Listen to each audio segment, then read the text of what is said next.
Jones here in the Dick Guided Weather Center on this Friday night. Going to get you caught up on the forecast here. We probably will be on, we will be on a little later, probably about 11:05, 11:10-ish or so. So we'll talk about the forecast coming up for the weekend. It's going to be a wet one, going to be a soggy weekend.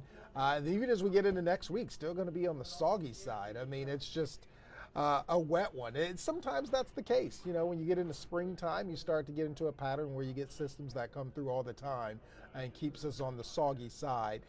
Even some snow showers in the forecast. Now we say that for dramatic effect, but there will be some snow showers, but it won't amount to really a whole lot. But we're ready to turn the page, right, and get past winter. But yet we'll still have to deal with these snow showers around that just won't quit. All right, so temperatures are going to be cooling off through the weekend. Right now is probably where we're reaching our low for today/tomorrow, if you will. And then temperature is going to gradually rise overnight because we're going to be under a warm front.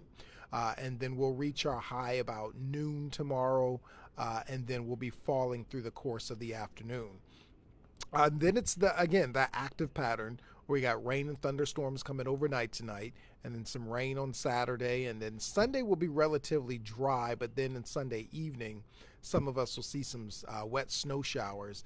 And then Monday and Tuesday, a little bit more of a wintry mix and some snow showers in there. And that temperature roller coaster with that snow coming in just still continues, 60s to 50s to 40s to 50s. It's not done yet. All right, so first I want to tell you about this. EF0 the other night, National Weather Service confirming that Sandusky County, way out west there, got a little baby tornado. 85-mile-an-hour winds. It was on the ground only for about 3/4 of a mile, and it went. The width was 15 yards, so it wasn't a huge monster of a tornado, thankfully, but nonetheless, it was one. Now, where you will see the monster tornadoes, unfortunately, is those folks right down there into places like Arkansas, western Kentucky and Tennessee and southern Indiana and Illinois.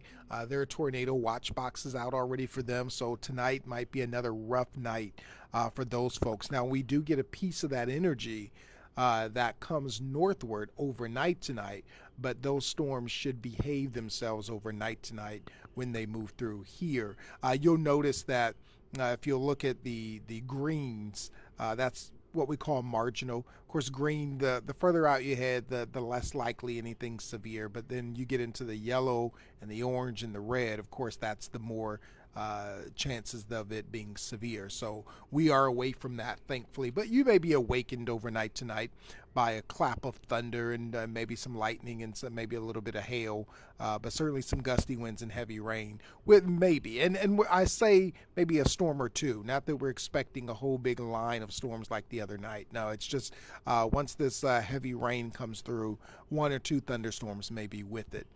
So we still have a flood watch until Sunday morning because the ground's already saturated, and so we're going to get some more rain, some of it heavy overnight tonight, and then through the evening tomorrow.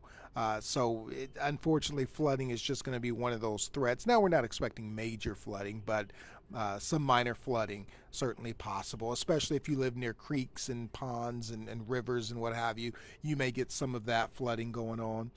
So maybe some light sprinkles starting to fall. Nothing heavy at this point, but maybe just a spritz or a sprinkle right now. But overnight tonight is when we get a better chance of seeing the heavy stuff that comes through.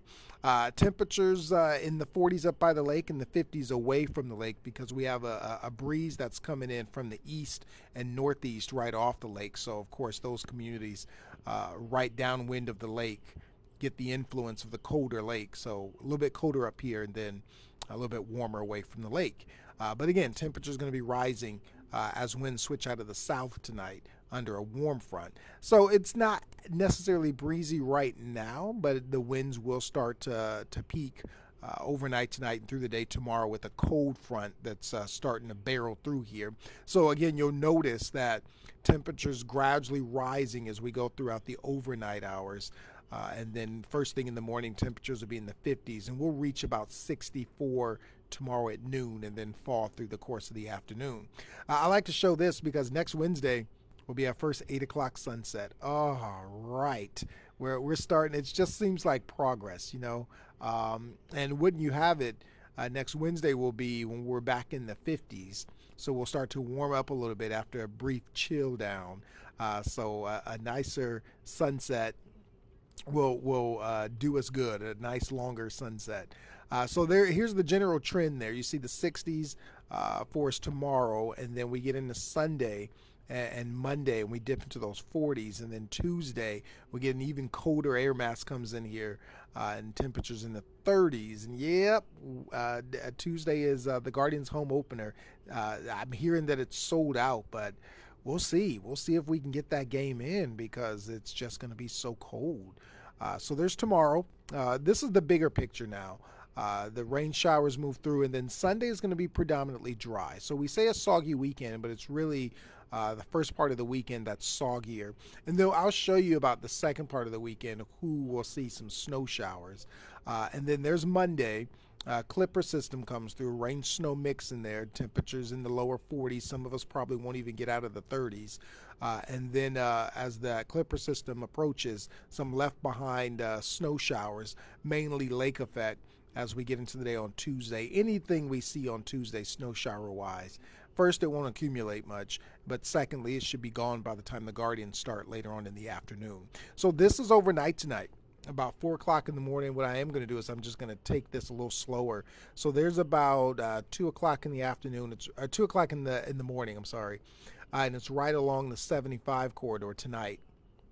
And then as we go through the course of the overnight, some of those heavy rain showers. And again, there's an isolated storm or two within this, and then it's moving through. And by the time you join Jen Harcher in the morning and Rosie and Jasmine, it should start to be moving out, and we're drying out for the bulk of the morning on Saturday until about mid-afternoon. So there's about 2 o'clock in the afternoon we start to see the rain showers come back. So dry spell tomorrow morning through about 2 o'clock in the afternoon if you need to get anything done outdoors.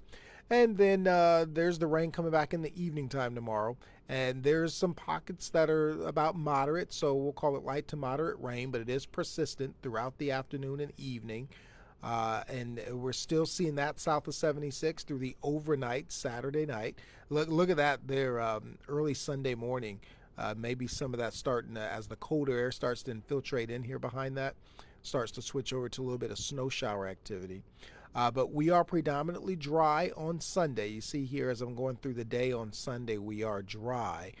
But then by Sunday evening, we are on the northern periphery of a storm system where by Sunday, say 9 o'clock or so in the evening, south of 76, we start to see some snow showers in here. So places like Canton, Worcester, New Philadelphia, Carroll, Columbiana, Carrollton, Columbiana, Youngstown, you'll see some snow showers Sunday night. Now that's not going to amount to anything. Not expecting any accumulation out of that at all. And if there is anything, it will be on grassy surfaces, higher elevations. That's about it.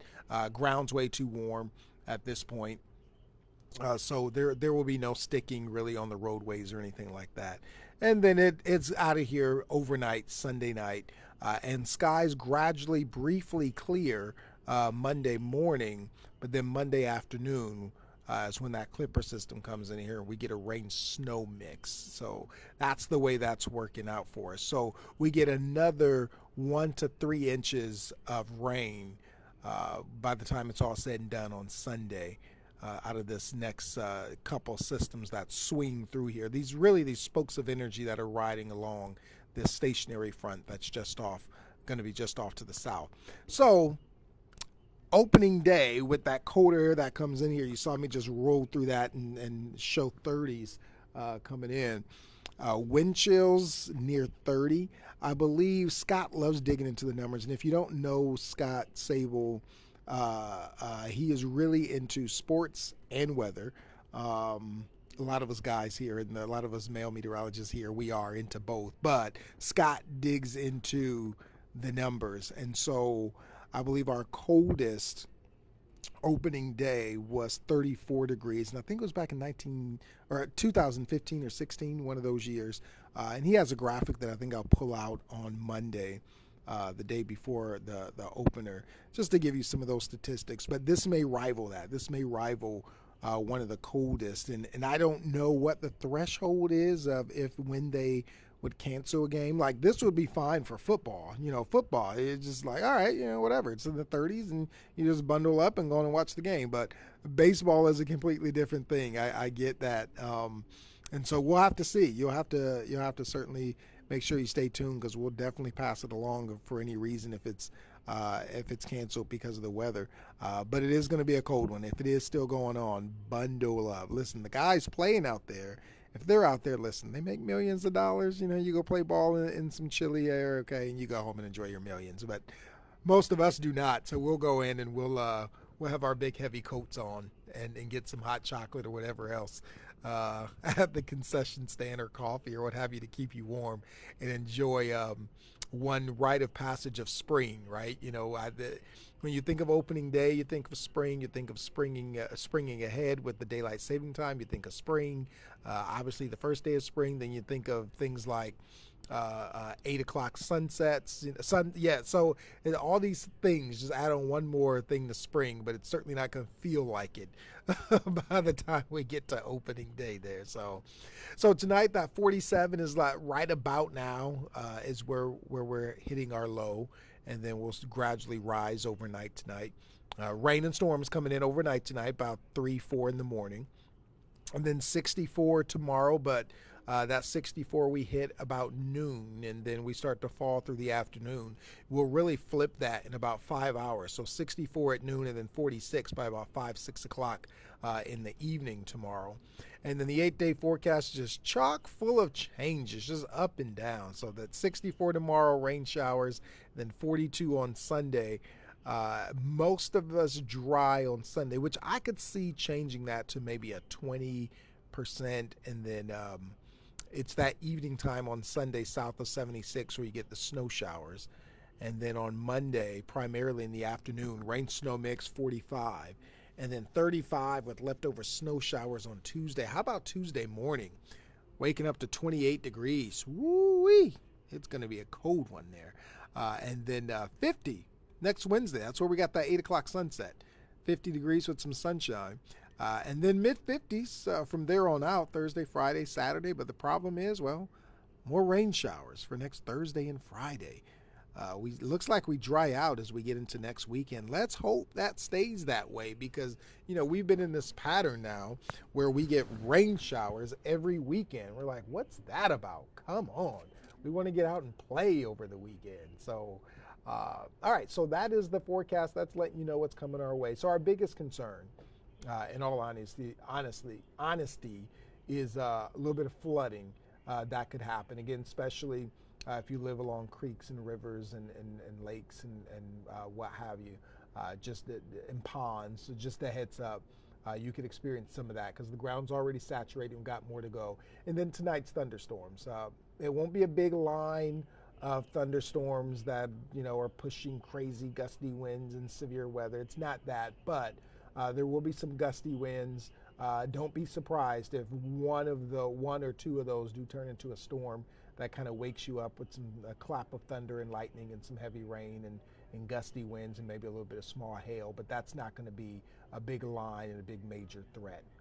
So wouldn't think that. But there might definitely be some big splashy puddles, some dips in the roadways here and there, where maybe some areas around town where you get a whole lot of rain and it usually floods. That some of that may be going on as we get into tomorrow and into Sunday, when we get more rounds of rain in here. So those are just the biggest threats. And then it turns really cold as we get into Sunday and Monday and Tuesday, but warmer for the latter part of next week. All right, everybody, we will see you after the UFL, the United Football League, coming up tonight, somewhere around 11-ish. All right, see you then.